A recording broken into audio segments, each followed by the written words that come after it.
Behaviorism is a learning perspective which considers that everything we do, acting, thinking, and feeling can be required as behaviors which are conditioned by our experiences. Behaviorism can be divided into two: classical conditioning and operant conditioning. Classical conditioning is learning that pairs a response with a stimuli that leads to the stimulus evoking the response.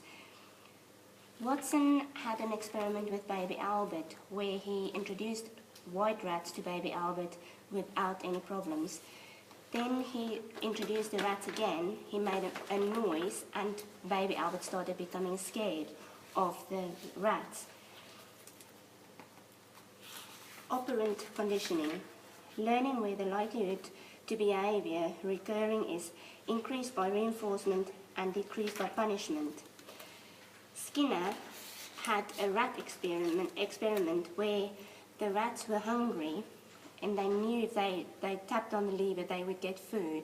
But if there were no food and they stood on the electrical pad, they would get shocked. So when the food was finished, they didn't step on the lever again. So positive reinforcement is when there is a reward, and negative reinforcement is where there is a punishment. Constructivism. The constructivist view is that meaningful learning requires an active construction of meaning where we make sense of new information by testing it against and assimilating it into what we already know, then often achieve a higher level of thinking and understanding. Jean Piaget was born in Switzerland in 1896. He was a constructivist theorist who was mostly known for his work on the cognitive development of children, where he used observation of children as a basis for his work. Piaget's stages of development were sensory-motor stage from 0 to 2 years old, the pre-operational stage from 2 to 7 years, the concrete operational stage from 7 to 12 years, and the formal operational stage, which is from 12 to 19 years. These stages are used nowadays in the curriculum in schools. Here are some of the key definitions used in the constructivism theory. Schema. Schema is an organized unit of knowledge that the child uses to try to understand a situation, and it formed the basis for organizing actions and thoughts in response to the environment. Organization. This is combining simple mental structures into more complex systems. Operations. These are schemas based on internal mental activities.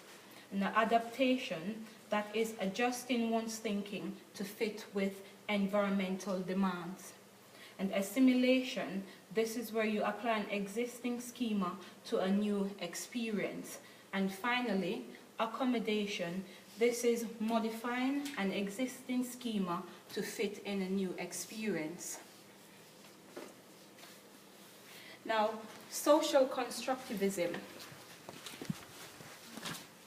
Levi Vygotsky, he was a social constructivist who was a Russian developmental psychologist. He made major contribution to the field of education, where he provided a decade of work, but his contributions are presently in the classroom today. He focuses on the role of culture in the development of higher mental functions.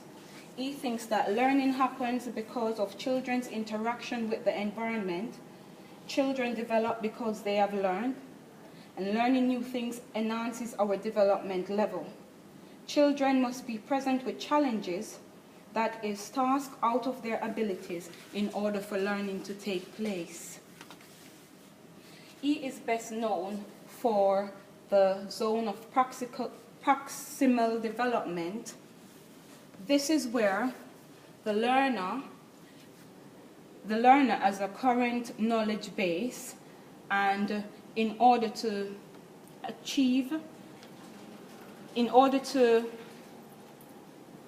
complete a challenging task, there needs to be an adult or another pair to work with that child in order to understand or to complete the task. In order for that to happen, there needs to be the zone of practical development where the child will be able to complete the task with the interaction, because of the interaction of another adult.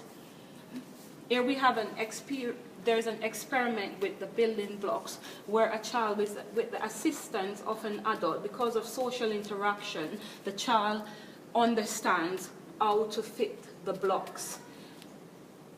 Therefore, this explains the zone of proximal development, which enables the child to complete the task.